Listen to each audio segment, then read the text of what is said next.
ternyata di sebuah tikungan itu muncul satu orang perempuan. Nah, perempuan ini ibu-ibu, usia 50 tahunan kira-kira. Beliau jalan sendirian dengan pakai baju seperti busana-busana Jawa. Kowe nek pengen apik, iki kowe tak kei gaman yo. Iki kowe gawa gamane, engko nek wis mari kowe munggah. Kowe tak kancani. Selama kowe munggah nang gunung iki tak kancani, iki gawon.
Bismillahirrahmanirrahim. Assalamualaikum warahmatullahi wabarakatuh. Sobat Kembara Sunyi dimanapun berada, pada kesempatan kali ini kami akan bercerita tentang sebuah kisah pendakian yang dialami oleh Sobat Kembara yang bernama Alfian. Sebelum kita masuk ke ceritanya, untuk teman-teman yang nonton tayangan ini dan belum subscribe, jangan lupa untuk subscribe lebih dulu agar channel Kembara Sunyi ini lebih berkembang lagi dan kami lebih bersemangat lagi dalam membuat konten-konten terbaru di Kembara Sunyi. Dan untuk teman-teman yang telah mendukung kami sejauh ini, kami mengucapkan terima kasih banyak. Semoga amal kebaikan teman-teman dibalas kebaikan berlipat oleh Allah Subhanahu wa Ta'ala.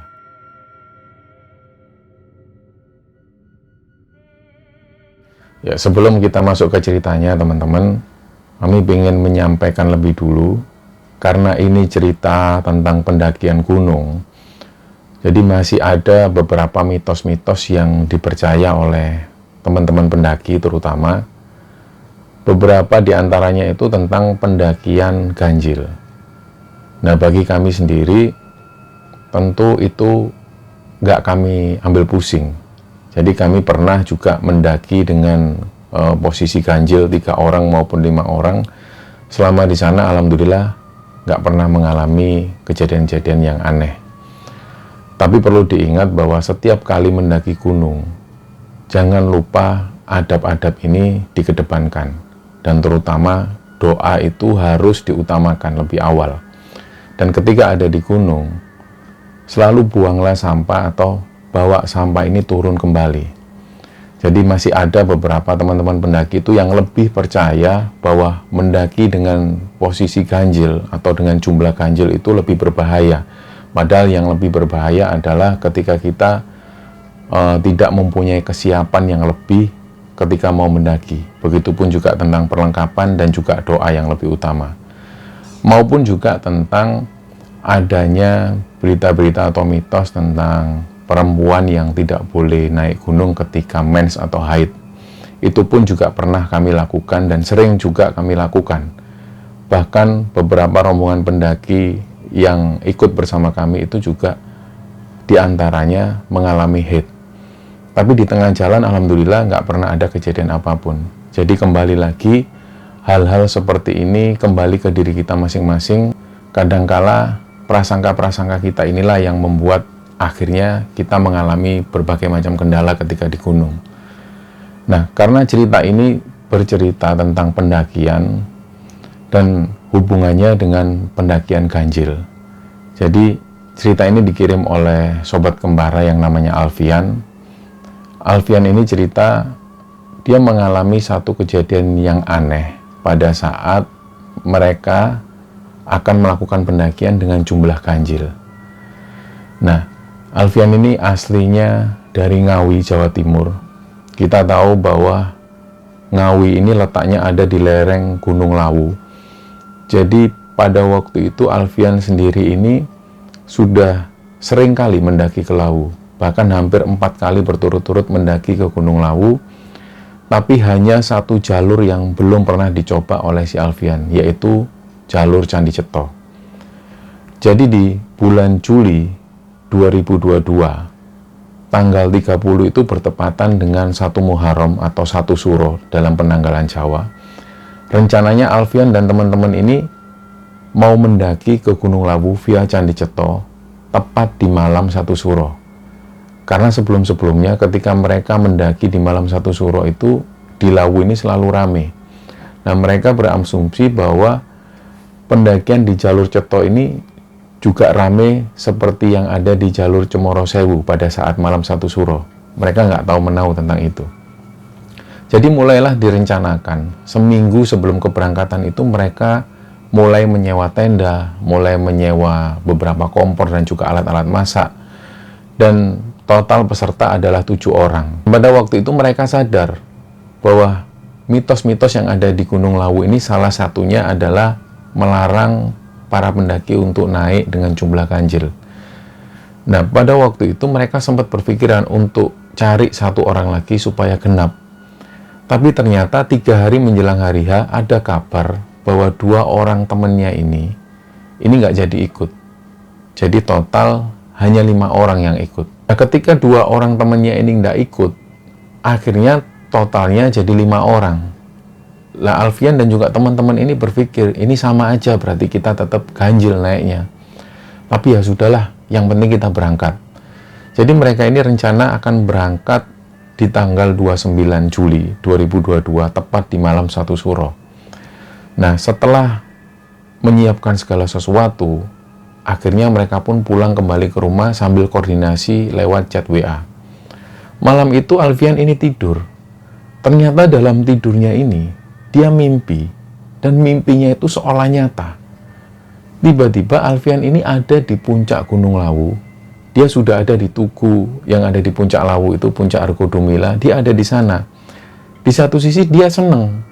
Loh, kok ternyata sudah sampai puncak? Jadi dia merasakan betul cuaca yang ada di sana, dinginnya itu kerasa sampai di kulit. Jadi seolah-olah mimpi itu nyata. Dan dia ngelihat Tugu, dia ngelihat di sekitar itu sepi. Dan pada waktu itu yang dibawa oleh Alfian ini bukan perbekalan-perbekalan untuk naik gunung, melainkan dia cuma bawa 1 bendera. Dan bendera ini warnanya kuning. Dalam mimpinya itu nggak tahu kenapa Alfian ini tiba-tiba pengen menancapkan atau mengibarkan bendera kuning itu. Nah, bendera kuning ini pun dikibarkan oleh Alfian di puncak Gunung Lawu. Dia sambil mengamati lagi. Ini ngapain kok aku bawa bendera kuning ya? Di beberapa tempat Alfian ini paham bahwa bendera kuning ini menandakan adanya orang mati. Nah, dari situ Alfian ini berpikir, kenapa kok aku bawa bendera kuning dan kenapa kok bendera kuning ini aku kibarkan? Lah disinilah dia mulai ingat bahwa pendakian ini kan dia sama teman-temannya, 4 orang temannya yang lain ini kemana? Dia mulai cari, dia noleh kanan kiri, ternyata di puncak itu sepi. Barulah dia mulai turun, dia bisa ngelihat beberapa temannya itu ada di pinggir tebing. Dan tebing ini ada di dekat sekali dengan jurang. Nah, karena dia sudah ngelihat ada teman-temannya, disamperinlah oleh Alfian. Jadi dia jalan mendekat, ternyata begitu dekat, temannya ini tinggal 3. 1 orang temannya nggak ada. Belum sampai Alfian ini tanya, Alfian itu melihat 1 orang temannya ini sudah jatuh di bawah. Dan waktu itu posisi temannya ini tersangkut di bebatuan. Jadi benar-benar dekat sekali dengan jurang. Secara otomatis karena Alfian ini juga tim leader di sana dan dia sendiri juga yang paling tua di antara rombongan-rombongan itu, Alfian langsung turun. Dia turun coba meraih tangan temannya. Ternyata entah kenapa waktu itu dia kepreset dan langsung jatuh ke jurang. Nah, pas posisi jatuh inilah Alfian itu kebangun. Dia bangun dari mimpinya, keringet dingin semua. Dia itu ngerasa ini mimpi tapi kok bener-bener kayak nyata. Jadi dia itu bingung. Akhirnya dia sempat ngambil minum. Dia coba duduk lagi. Dia berpikir lagi. Diingat-ingat lagi mimpinya itu. Dia ingat waktu itu dia sempat mengibarkan bendera kuning. Itu artinya apa? dan kenapa kok ada temennya yang jatuh ke jurang.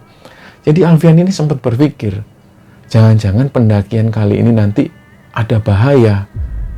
Ya sudahlah, nggak terlalu diambil pusing, dia pun tidur lagi. Nah, begitu Alfian ini tidur, belum sampai 5 menit dia tidur, dia kembali lagi, posisinya ini ada di gunung. Suasana waktu itu kabutnya tebal. Dia cuma melihat ada puing-puing bebatuan seperti bekas-bekas candi. Dia melihat itu dan ada beberapa pohon di sana. Dia nggak tahu waktu itu dia ada di mana. Jadi Alfian ini bingung. Nggak lama kemudian kabut yang tadinya tebal ini tiba-tiba menghilang dan dia ngelihat ada orang-orang jualan di sana. Yang pertama kali dilihat oleh Alfian itu ada orang jualan pusaka. Beliau ini jualan nggak pakai lapak, hanya lesehan, dan nggak lama setelah itu, nggak jauh dari si bapak-bapak penjual pusaka ini, ada orang jual kembang 7 rupa, nggak jauh dari situ ada orang jual buah. Tapi yang dia lihat, yang Alfian lihat ini, orang-orang ini berpakaian atau berbusana di masa-masa lampau. Nah, karena Alfian ini nggak tahu ini di mana, dia cuma ngelihat suasana ini kabut dan ada puing-puing bekas-bekas candi. Dia nggak tahu itu di mana. Belakangan, dia baru tahu bahwa yang dilihat ini adalah Pasar Dieng yang ada di Candi Cetha Gunung Lawu. Nah, hal itulah yang diingat oleh Alfian. Karena waktu itu dia belum pernah naik ke Gunung Lawu via Candi Cetha, dan dia belum pernah melihat kondisi Pasar Dieng itu seperti apa. Jadi belakangan dia baru tahu bahwa yang dilihat ada pasar itu adalah Pasar Dieng. Nah, kembali lagi ke mimpi Alfian, dia melihat banyak sekali orang jualan, dan dia itu melihat ada satu orang kakek-kakek. Beliau itu cuma diem, usianya sekitar 70 tahunan. Beliau diem, nggak jualan apapun, dia cuma diem, juga nggak membeli apapun. Nah, tiba-tiba Alfian ini mendekat ke arah kakek-kakek itu, dan si kakek-kakek ini langsung ngomong ke Alfian, "Le, jenenge munggah ganjel kuwi yo rapi. Kowe nek pengen apik, iki kowe tak kei gaman yo. Iki kowe gawa gamane, engko nek wis mari kowe munggah. Kowe tak kancani. Selama kowe munggah nang gunung iki tak kancani, iki gawon." Nah, jadi si kakek-kakek ini bilang kalau dia mau ngasih Alfian sebuah benda pusaka. Semacam keris kecil diserahkan ke Alfian. Ini lokasinya masih ada di Pasar Dieng. Jadi ketika kakek-kakek ini menyerahkan pusaka itu, dia masih bisa melihat banyak sekali orang-orang jualan di sana. Dan waktu itu kakek-kakek ini cuma pesan, kalau kamu bawa benda ini saat mendaki ke Gunung Lawu, nanti aku yang nemenin kamu selama ada di gunung ini. Nah, diterimalah oleh si Alfian. Begitu Alfian menerima benda ini, dimasukkan di saku celana, dari situlah Alfian merasa badannya itu meriang. Nah, seketika itu juga dia bangun dari tidurnya, ternyata kondisi meriang ini dia rasakan ketika bangun tidur. Dan gak hanya itu, badannya ini semua kaku dan kram di seluruh bagian tubuhnya. Nah, Alfian ini ingat, dia ini memang punya benda pusaka, ada di rumahnya. Yang Alfian tahu bahwa benda pusaka semacam keris ini turun-temurun dari ayahnya, dari kakek, dan dari buyut-buyutnya pada waktu itu. Dia sendiri nggak tahu. Yang jelas, keberadaan benda pusaka ini ada di rumahnya Alfian. Dia sendiri nggak tahu asal-muasalnya dari mana. Yang Alfian tahu, benda pusaka ini diturunkan dari kakek buyutnya, sampai ke ayahnya, dan sampai ke Alfian. Jadi ketika sosok kakek-kakek ini menyerahkan benda pusaka tersebut, Alfian langsung paham, karena benda ini nggak asing bagi Alfian. Benda pusaka ini ada di rumah Alfian. Nah, karena Alfian ini ngerasa badannya nggak beres, dia waktu itu langsung menghubungi teman-temannya. Dia bilang ke teman-temannya, "Kalian berangkat aja 4 orang, aku nggak ikut. Aku di rumah aja. Badanku nggak enak, badanku semua ini kram, aku nggak tahu kenapa." Lah, ternyata tanggapan dari 4 orang temannya ini, mereka bilang, "Jangan gitu, Fian. Kita tunggu aja lah. Nggak perlu kita mendaki pas malam suro. Kita nunggu sampai kamu sehat kembali, kita nanti naik." Dengan penjelasan dari teman-temannya itu, akhirnya Alfian pun bilang, "Ya sudah, kalau memang kalian seperti itu maunya, ya sudah." Akhirnya Alfian selama beberapa hari itu istirahat di rumah. Badannya itu kaku semua, kram. Dia sendiri nggak tahu, tiba-tiba dia mengalami kondisi sakit seperti itu, dia nggak tahu. Yang jelas yang diingat oleh Alfian, ketika terakhir ada di lokasi pasar itu, ketika selesai Alfian ini menerima benda pusaka, dia ngerasa langsung badannya meriang. Nah, pas waktu malam 1 Suro, ketika Alfian ini masih sakit, malam itu dia ngimpi lagi. Dia ngimpi ada di lokasi yang sama. Dia ada di pasar, dan pada waktu itu si kakek-kakek ini ada di sana lagi. Dan si kakek ini langsung manggil Alfian, "Le, mrene le." Alfian pun langsung mendekat. "Le, kowe nek pengin waras, kowe munggah iki, gowon barang iki, balekno nang aku. Balekno nang kene." Jadi kakek-kakek itu bilang seperti itu, kalau kamu pengen sembuh, sudah kamu naik aja ke sini, tapi barang ini nanti kembalikan di tempat ketika pertama kali aku menyerahkan benda pusaka ini. Yang tidak lain tempat itu adalah pasar tersebut. Karena waktu itu Alfian nggak tahu ini lokasi di mana. Jadi Alfian cuma mengiyakan kata-kata dari kakek tersebut. "Nggih Mbah, nek ngoten kula tak budal ten Gunung Lawu." "Ya wis kono, lang budal lo." Lah begitu Alfian ini bangun dari tidurnya, dia sendiri juga heran. Awalnya yang badannya itu meriang, sakit, kram, dia merasa kaku semua. Tiba-tiba ketika dia bangun, dia ngerasa badannya ini pulih kembali, dia merasa seger, sehat. Jadi malam itu juga, sekitar jam setengah 12 malam, ketika Alfian ini terbangun dari tidurnya, dia langsung ngabari teman-temannya, "Ini badanku sudah sehat. Gimana kalau besok pagi kita langsung berangkat? Barang-barang sudah disiapkan semua kan?" "Loh sudah Fian, kamu beneran tak? Kamu sudah sehat?" "Iya bener, aku sudah fit. Ayo kita berangkat besok pagi jam 5. Kabari semuanya, kita ngumpul." Akhirnya jam 5 pagi keesokan harinya, teman-temannya ngumpul semua dengan perlengkapan-perlengkapan yang sudah disediakan. Mereka pun akhirnya berangkat. Dari rumah Alfian itu, sekitar jam 5 pagi, mereka berangkat menuju ke basecamp Candi Ceto. Sekitar jam 8 pagi, sampailah mereka di basecamp Candi Ceto. Ternyata begitu sampai di sana, suasana ini sepi. Jadi jarang ada pendaki yang naik waktu itu. Nah, begitu sampai di sana, mereka pun registrasi. Mereka mengisi SIM-Maxi. Ternyata ada 2 orang pendaki yang sudah bersiap untuk naik. Dan waktu itu Alfian dan teman-teman ini sempat kenalan. Ternyata 2 orang pendaki ini asalnya dari Sumatera. Mereka datang ke Jawa sengaja untuk mendaki gunung-gunung yang ada di Pulau Jawa. Tapi waktu itu 2 orang pendaki dari Sumatera ini sudah bersiap untuk naik. Jadi mereka nggak sempat berkenalan nama. Mereka hanya ngobrol sebentar, akhirnya 2 orang pendaki dari Sumatera ini naik lebih dulu. Nah, disinilah Alfian dan teman-teman mulai ngisi SIM-Maxi dan memeriksa perlengkapan sekali lagi. Setelah itu sekitar 15 menit kemudian, barulah Alfian ini berangkat. Mereka jalan pelan, mereka menikmati betul, karena di antara rombongan Alfian ini, 2 orang itu memang ada yang masih kelas 3 SMP. Nah, dalam perjalanan itu, mereka melewati pos 1. Nggak ada kendala apapun, mereka melalui perjalanan itu dengan lancar. Nah setelah itu, sebelum sampai di pos 2, Alfian ini jalan lebih dulu, sedangkan 4 orang teman yang lain ada di belakang. Waktu itu yang Alfian ingat, teman-temannya ini masih jalan di belakang, itu sekitar 10 atau 15 meter di belakangnya Alfian. Alfian itu ngerasa jalannya pelan, karena dia ini sambil nunggu rombongan yang ada di belakang. Ternyata entah kenapa, mungkin Alfian ini jalannya terlalu cepat atau gimana, tiba-tiba dia jalan lebih dulu. Pas sampai di satu persimpangan, Alfian ini berhenti karena nunggu teman-temannya. Dia masih dengar suara langkah kaki teman-temannya ada di belakang. Jadi dia sambil nunggu santai, tapi nggak lama kemudian, seperberapa detik kemudian, tiba-tiba suasana yang tadinya masih terdengar suara serangga, suara angin, tiba-tiba jadi sunyi, senyap. Suara langkah kaki teman-temannya tadi ini sudah nggak kedengar lagi. Alfian itu langsung heran. Loh, kok anak-anak nggak kedengaran lagi? Tapi waktu itu dia masih nggak sempat berpikir yang macam-macam. Alfian masih nunggu di sana. Dia nunggu dengan tenang. Nggak lama kemudian dengar ada suara langkah kaki. Barulah Alfian agak lega.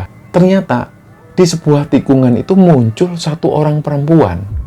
Nah, perempuan ini ibu-ibu, usia 50 tahunan kira-kira. Beliau jalan sendirian dengan pakai baju seperti busana-busana Jawa. Anehnya waktu itu Alfian ngeliat, ini ibu-ibu kok jalan sendirian, nggak bawa perbekalan apapun, dan tanpa alas kaki. Beliau jalan sendirian.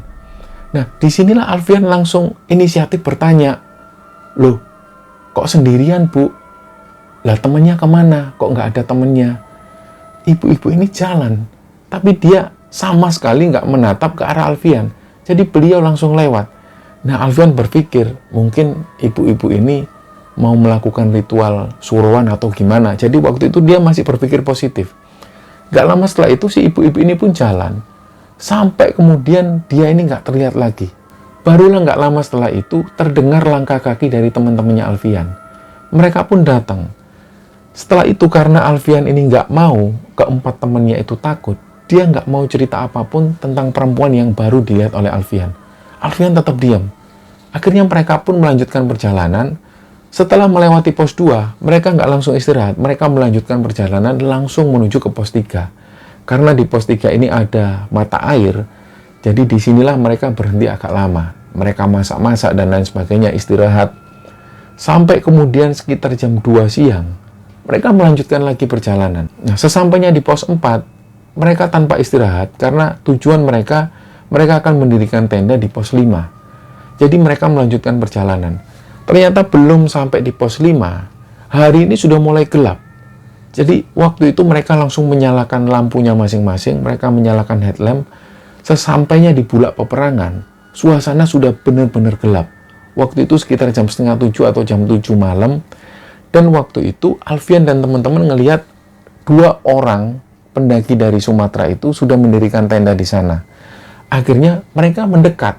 Mereka mendirikan tenda di sana juga dan langsung mulai memasak. Celakanya waktu itu, pas waktu mereka ini mau menyalakan kompor yang tadinya dipakai di pos 3 untuk masak dan lain sebagainya ini nggak ada kendala apapun.